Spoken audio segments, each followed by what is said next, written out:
and lead an overcoming life.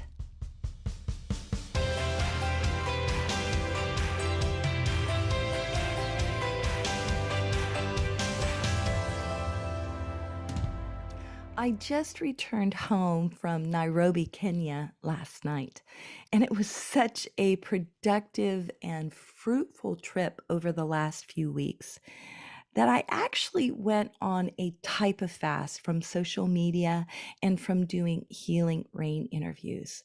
So thanks for all of you who have been praying for me, and you're going to hear more about my trip to Nairobi in the weeks to come.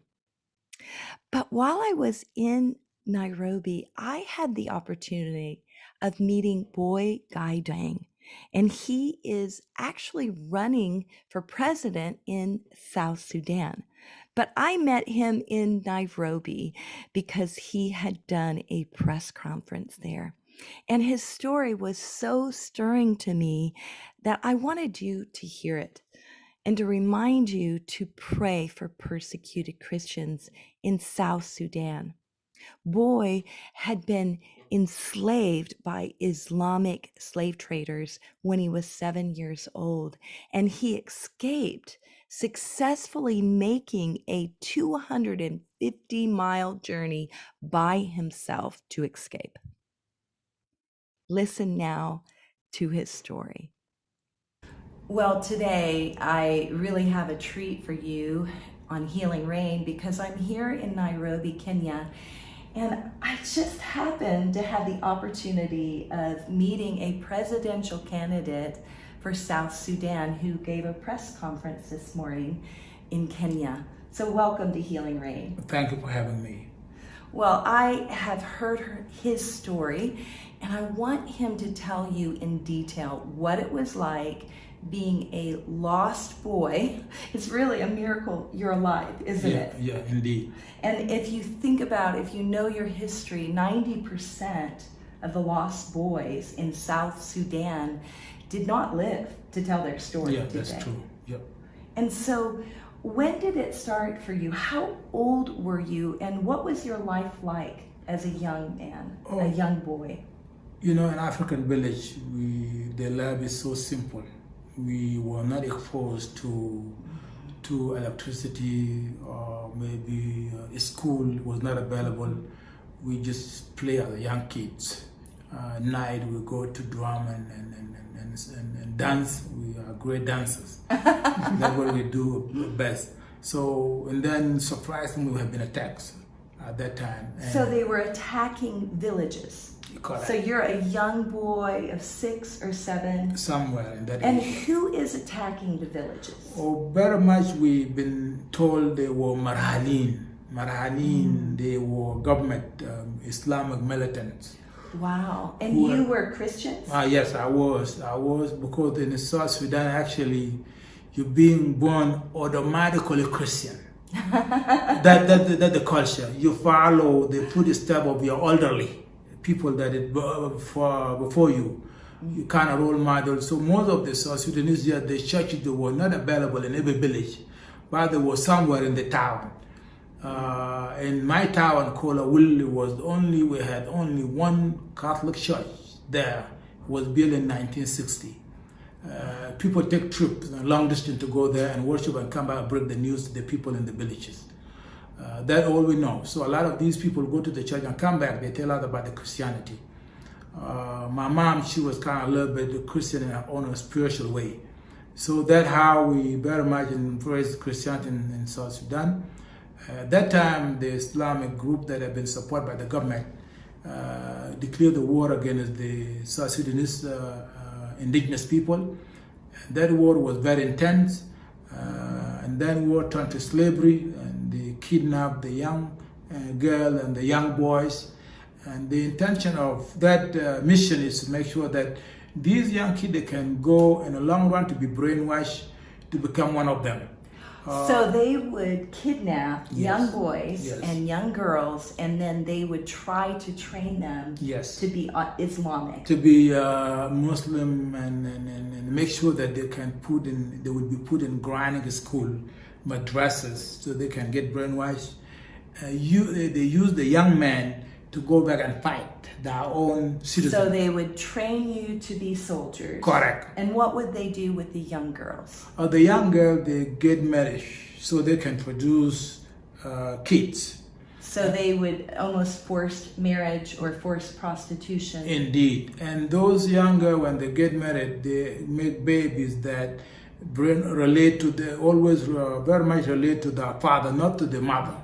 Because those boys, when they get raised, they become radicalized and become their uncle and declare the war against their uncle as well and fight the war. So this is they use this as a game of very much recruiting people in different form, killing their mothers, killing their dad. In the meantime, also these young kids can be used in long-term mission to go and fight these people who left over. That was the reason. So it was a strategy Exactly. to subdue South Sudan. That's right. And the Christian influence, they were wanting to wipe that out. Correct indeed. And that how, at that time, I got kidnapped and taken to Western Darfur, which actually was very much a part of the government of Sudan area. And those people actually, they're doing business within domestic slavery by distributing and selling and trading these slaves within domestic. Yes. A lot of them at that time hand out by taking them through the desert of Libya. A lot of them went to Iraq somehow. A lot of them worked hard until they disappeared and hard labor at the time. I worked hard by myself as a young boy, and then I realized the only survival that I have is to run away. So you were a slave. Yes. You had no rights. Correct. What your destiny was, if you would stay serving that master, Correct. is that you would be turned into a young soldier. Correct. And sent out to kill your own people. Indeed, that actually was the intention. So I decided to run away, and my actual journey running away, it was between death and life. You never know where you're going, number one. You don't really know who is going to meet or going to have you. You don't know as a young boy. Another tough journey when I went to Khartoum, it was 2 or 5 days to reach Khartoum. From my journey from the western area, Sudan to Khartoum is a 5 days cargo train to reach to Khartoum. So you are a 7-year-old boy. Correct. Walking with bare feet. Correct. For 250 miles. Indeed. Were you alone or was anyone with you? I was by myself.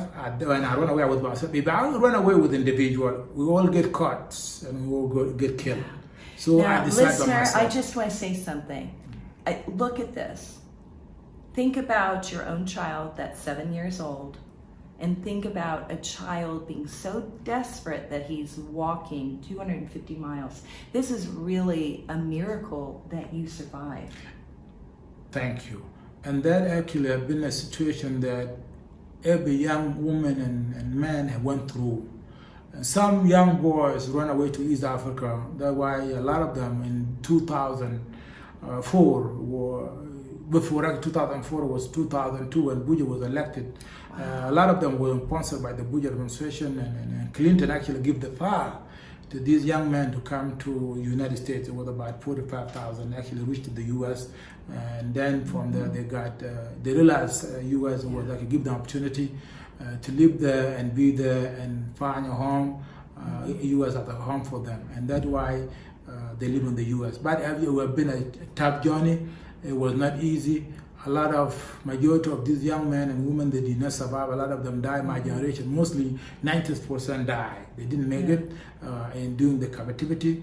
Until today, a lot of them, according to Christian solidarity, we used to go and take this kid away from the masters.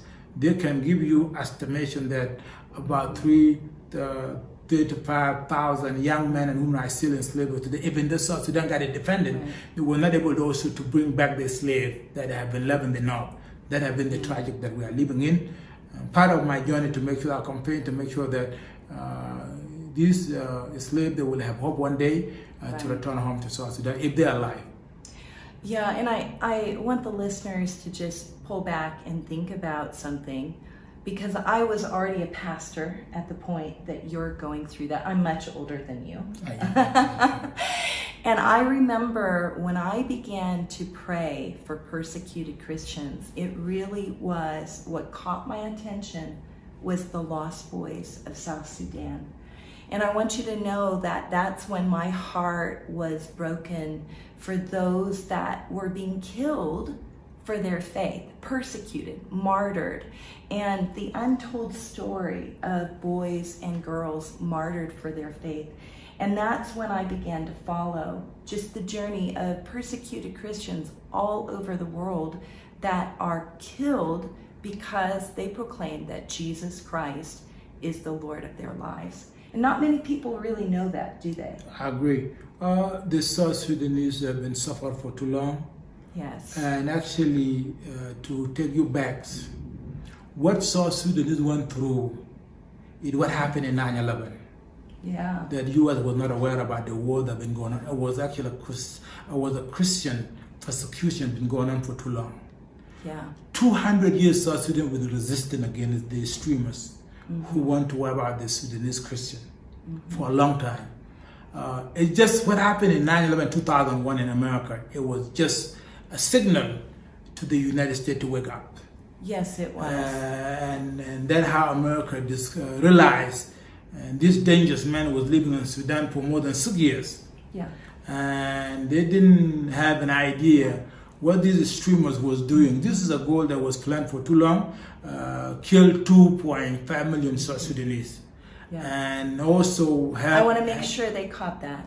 2.5 million Sudanese, South Sudanese. Die. Now, I want you to realize that this is a genocide that we weren't hearing about unless you had been, tuned in to the persecution of Christians around the world. And one thing that is absolutely amazing to me, and I also want to say, waking up America, both for prayer and support, this is really important because part of what happened is there was a strategic plan to use the South Sudan. Correct.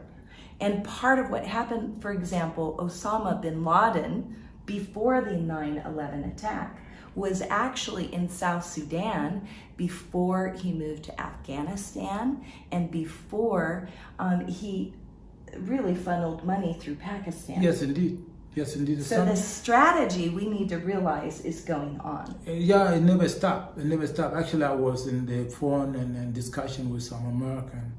I told them this is a long-term plan. I've been very much strategized by Osama bin Laden and left it. And this is a mission that's keep going. It will never stop until we wake up. And I think this is where we are now. And the message of South Sudan should be a lesson to the American citizen and to know that this is the enemy that's been very much killing South Sudanese for more than 200 years. It was not just today. And wow. That's why by myself, I'm the fourth generation of the slave, because my family, during my grandfather, and you have the book there, it was actually his brother was a slave. He disappeared, never found in 1800. My father also, his brother was a slave. He never been found in that time. Among myself, my brother had been a slave, and actually I went through and I got a slave and I was able to manage to escape. So this is a generation, a struggle that we went through it. And one thing that African also don't know, when I was speaking yesterday to some Kenyan here, they were shocked of my story because they didn't know, even though they live in Africa. Because they've never been told the full story about the war in South Sudan. In Sudan, people used to say that it's a civil war, but it's bigger than that. It's not a civil war. It was a clash between Islam and Christianity. It was a clash between African and the Arab culture. That was the clash. So if you don't come to the dimension, that means you lose the focus. And that's why we're still today being persecuted, being killed, being burned alive. Churches have been teared down. Did you say boiled alive? People burned alive. Yes, Wow. You put in fire and get burned alive.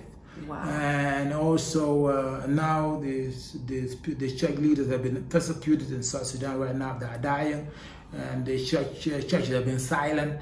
Now there's no movement of the church in South Sudan because the leadership we have now is anti-Christ, and people now in South Sudan, they pray silently because the government do not want them to have a message that they can get it out.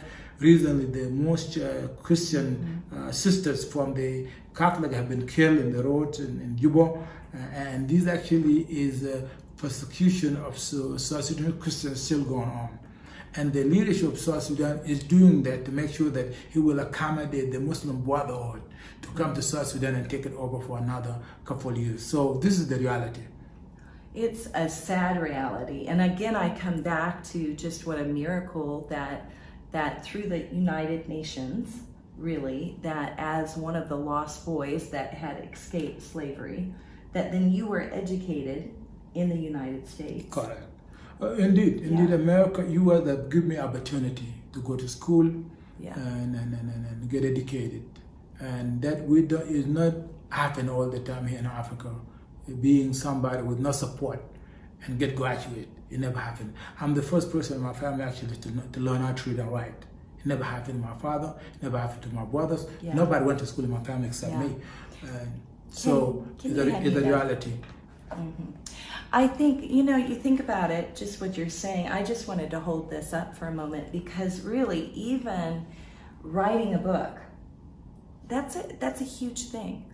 And there's something about what I appreciate about your story, and by the way, this is in the show notes, Legacy of an African Freedom Fighter. And I love how you've positioned this and you're showing Africa and just how key that Africa as a continent is to what's happening in the world. And one of the things about the United States is we have been asleep.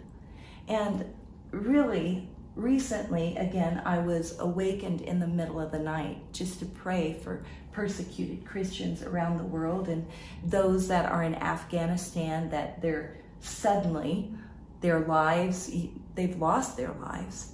And what I've begun to realize is that this is happening everywhere. Correct. But in Nigeria, it's going on in Nigeria. Nigeria, that's right. Brothers and sisters in Nigeria. Correct. And they're being enslaved, aren't they? They have been enslaved. Actually, very much, if you go to Libya today, you can buy a doll for $400 US. You can buy what? A person. You can buy a person for $400 US. Yes, in Libya right now in the market. Just to give you a little bit the biblical part of this, South Sudan are the Cushite in the Bible. These are the people actually Isaiah 18 prophesies and Ezekiel talk about them. The people of the Nile Valley, and when actually Jews were living in Egypt, it was so much in 300 BC. It was very much about the Cushite who are the South Sudanese today. So the South Sudan Christian, to go back to biblical time, it was not today. Right. That's why they are determined. And by the way, Sudan was the first Christian African nation. Is that right? Yes. I didn't know that. Yes, it was the first African. What a legacy. Nation. Yes, and that's why they still belong to that culture. And expand to the Ethiopia, expand to the Nubian, expand even to the East Africa, Canada, Uganda, and Kenya. South Sudan is actually the key. If South Sudan lost, all the East African lost. So it's so important for us to understand this is a fight. Did you hear what he just said? If South Sudan is lost, then all of the African continent is lost. Indeed, because South Sudan is the heart of Africa. It's the heart of Africa. I just feel so privileged to be having this conversation right now. And so, as we talked privately after your press conference, I became aware that part of what the concern is in South Sudan is that the person that is presently ruling the country was not elected. It was not elected, it was appointed. It was appointed individual, and we people of South Sudan demand him to go to election, and he refused to call election, and he manipulated the IGAD and the African Union and international community, including the United States. Been part of the peace in South Sudan, nothing worked, and the system is not working. And the problem is not the people, the problem is him and his vice president. And we believe that the only solution for this country to move forward, to be rescued or saved, is for election to be called on time, or to be called within 90 days. And he's not pushing to do that. And that's why we've been pushing for the members of Congress and who are part of this and they've been followed up with the genocide. Basically, South Sudan during the 2013 until now, they lost 500,000 die of that war that have been done by the president and his vice So president. since 2018, 500,000 Yeah, Christians 2013, yep. in Christian South Sudan have died. have died, correct. That's And nothing has been done. And that's why I'm here to make sure that the voice of these people have to be heard. yeah, Yes, that's why I'm here. yeah. And so as you're coming in, I know that sometimes funding for countries actually comes from places like China You're correct, that have an agenda. correct. And so, but you don't have support like that, do you? No, I don't, because actually, I don't, because the reason why, first of all, let me tell you something here. I've never been in China. I don't know China. And let me tell you one thing here. And I've been in, one time I went to the Congress, I went to the State Department for someone, I had a meeting with the State Department. I made it very clear. We, South Sudanese, you will never find an African Chinese. You will never find an African Russian. You will never find African Middle Eastern or Asian. Always you find African American. You find African British. You find African French. You find African Australian. You find African Canadian. And it go on and on and on. The question, why is that? It's because the African are running to countries that respect humanity and dignity of humanity. And that's why most Africans are dying today in Mediterranean Sea, running to Europe, because they knew if they go there, they will have hope. If they will go there, at least they will find a job. If they go there, they will have a better life. That's why the reason you find these African Americans, and many of us, love the United States, because Americans give us opportunity that we don't have in Africa. Yeah. So now the reason why I believe that there's no business with China, because China does not believe in humanity and the human rights. Right. And we here are suffering in Africa, we're suffering. How can we minimize or respect the humanity and human dignity that we cannot find that in Russia, we cannot find that in Middle East, we cannot find that actually in China. And that's why we believe the only way to do this or make this, we want to make sure that we have to work with allies that respect us. Allies that at least call us African American, African Canadian, African Australian. At least we have that kind of title. Give us hope that we will be respected as human being again. You go to those recently, if you go when Corona occurred in China, Right. Do you know Africans were not allowed to go to a supermarket? They were not allowed to go to restaurant because they said you African brought the coronavirus in China, so they were not allowed to go and shop. They were locked down in the apartment. They were even asked to leave the China, okay? And they were accused by actually brought Corona to China, which is not true. So you have to understand that my business to make sure that, actually, by the way, China have done a great damage to people of South Sudan. China actually, with this current government, signed a contract to be the company that actually for oil of South Sudan, and that have pollute the land of South Sudan. Women now are actually dying, the young kids are dying, the baby have been born deformable because there's no leg and there's no part of that because China pollute the land and the animals are dying, the livestock are dying. South Sudan, now the people of South Sudan are demanding China company to leave the land. So part of what's happening, and I'm going to just Go ahead. rephrase what you talked about. The South Sudan is very rich in Country resources. is the basket of Africa. So it has oil resources. So part of what your concern is that the present government, funded by the Chinese, correct. and the Chinese are coming in and exploiting the resources. The resources, correct. And so part of what's happening is that there are deformities happening as babies are being born because there are no policies followed. There's no policy in the past because the government allowed that to happen. Yeah. And the plight of women is pretty bad in South Sudan. Women are the marginalized of the marginalized. Women are the most marginalized in the South Sudan. Women have been taken advantage of by the government. Women have been exploited, sexually abused, raped with no justice, with no accountability. Young girls who were not allowed to go to school because they got to get early marriages, so they can get married early by the government officials. So there's so much disadvantage when it comes to women in South Sudan, and the women of South Sudan are suffering. Yeah. When they need government that will be able to allow them to have at least freedom or respect their dignity, and that is not happening right now. Part of my journey to make sure the women have to have rights that have to be given to them. They have to right education, right to health facilities, health, also economic empowerment to the women in South Sudan. So these have to be done. And we believe that our women and mothers are suffering more than the men. And we have to do something about that. And I'm in contact with them, and they've been briefing me about their situation, that even in South Sudan, if you are a woman and you've been elected or appointed by the government, you got to give yourself up to be sexually exploited in the office. Otherwise, you will lose your position. One of the young lady actually gave us a message yesterday. She was actually in the military in South Sudan. And she'd been there for almost 20 years. She was not promoted. She very much worked in the same position as she went to Bush. And then when she came back, she was not promoted. And the reason why she was not promoted, she refused to being exploited sexually. She rejected the man and say, no, this is not my life, this is not my dignity, I don't do this in my life. I want to keep my man only, and this is who I am, I'm a Christian. Guess what? They say, if you don't do this, we are not going to give you, we are not going to promote you. She had never been promoted for 20 years until now. Mm-hmm.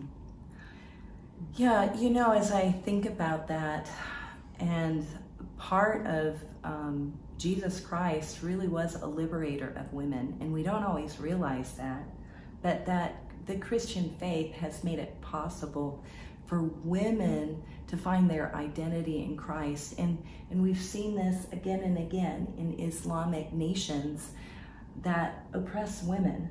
Indeed. And so part of what the struggle is that they're trying to convert a Christian nation to become an Islamic nation. Correct. That is the struggle.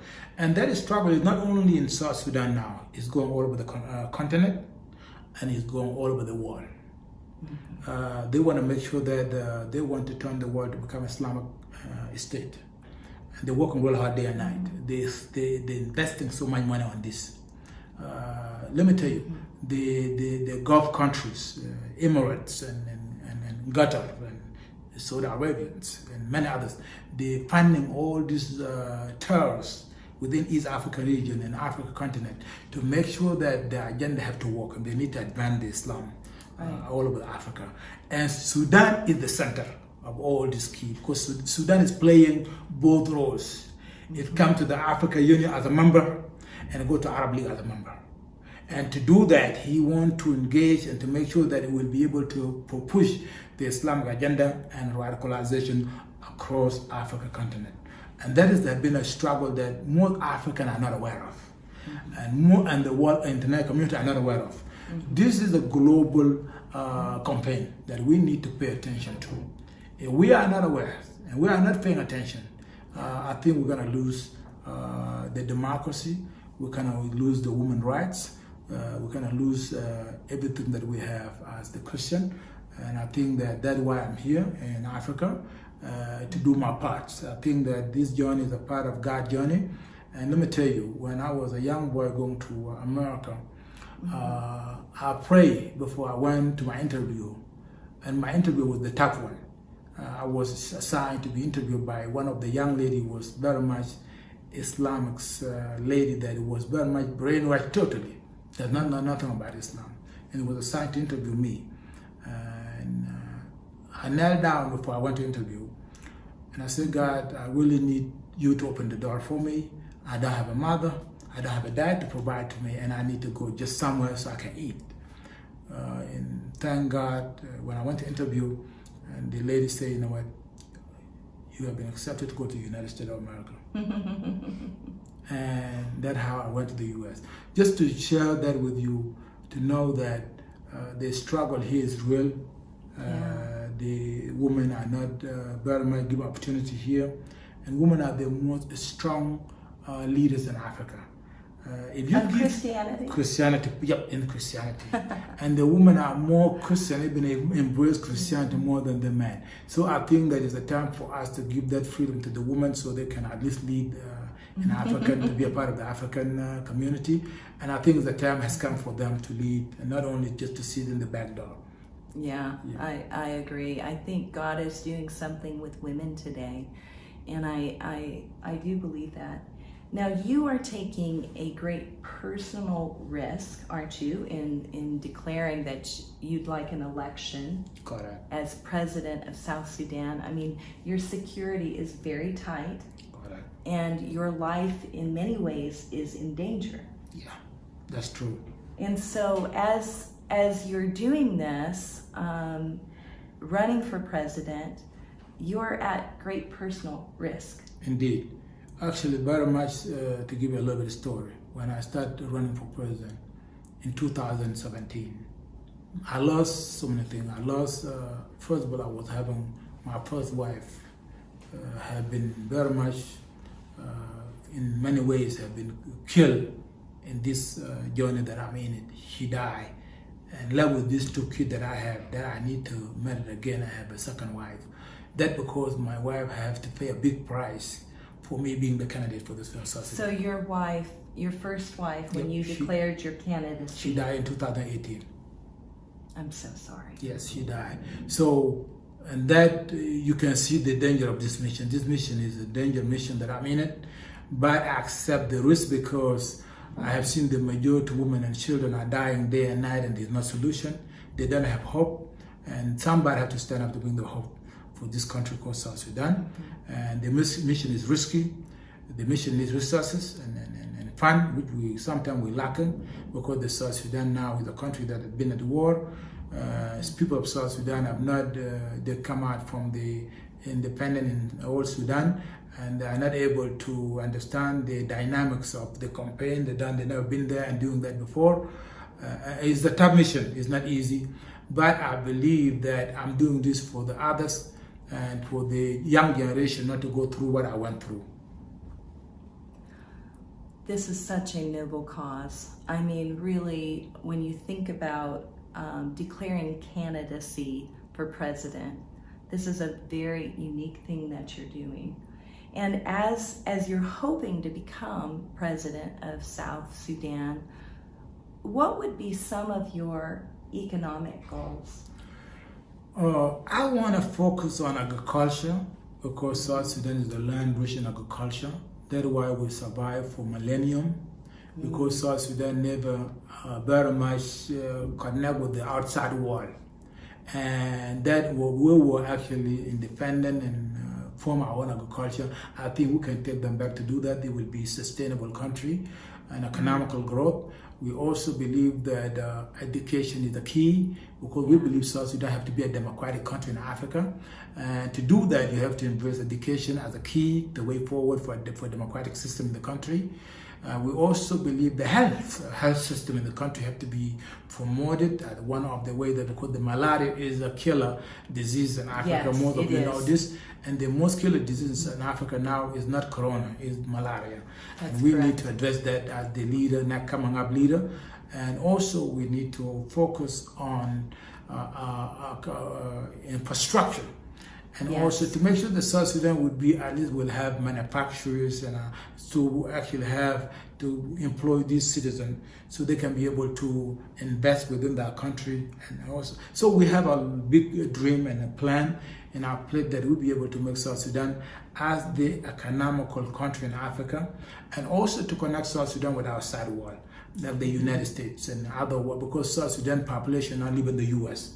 And they are also dual citizens. They are American, South Sudanese in the US, to be able to come back and help their country to move forward, and also in the UK, and also Australia, and also in Canada, and also in Sweden. We have people there as well. So this will be a global network to build South Sudan in future generation.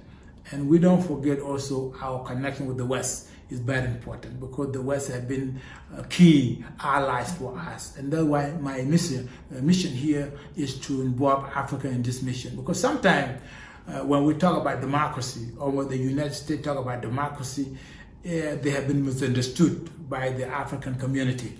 But when someone like me coming from there and know what it means to the world, what it means to the humanity, what it meant to the women and children, I think they will take it, that message strongly for me, because I know the culture here, I know the language here. That means it will be easy for them to take it very seriously. That's why I'm here to campaign, to make sure that they have to understand that we cannot go through dictatorship and authoritarian for too long. That has killed millions in Africa. Now we need to change this and make sure democracy, it will give the freedom of speech. The journalists will be able to go out there and talk and say what they think. We should not dictate them now what is going on in South Sudan.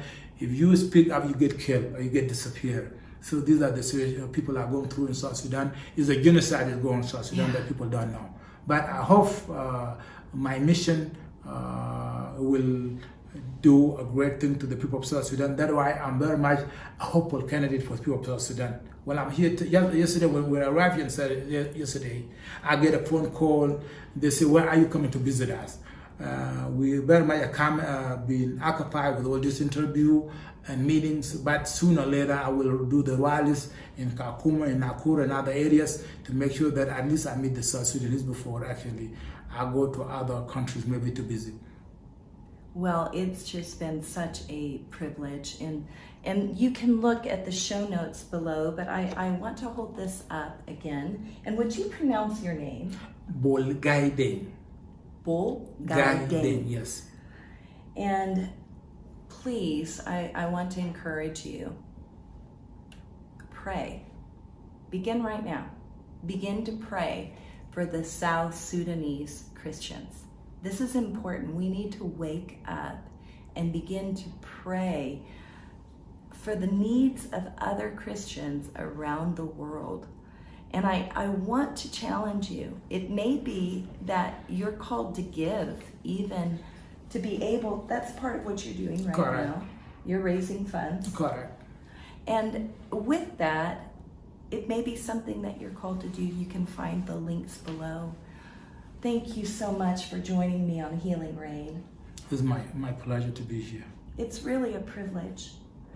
And one of the things that I think is going to happen, since you've watched this interview, I think the Lord is going to open our minds so that we can see the world globally and that we can advance the kingdom of God together. Thanks for joining me for this special edition of Healing Rain. And let's remember to pray for persecuted Christians around the world. And if you would like to make a difference in South Sudan by giving, you can go to the southernsudanproject.org/donate. And remember, let's pray for our brothers and sisters globally.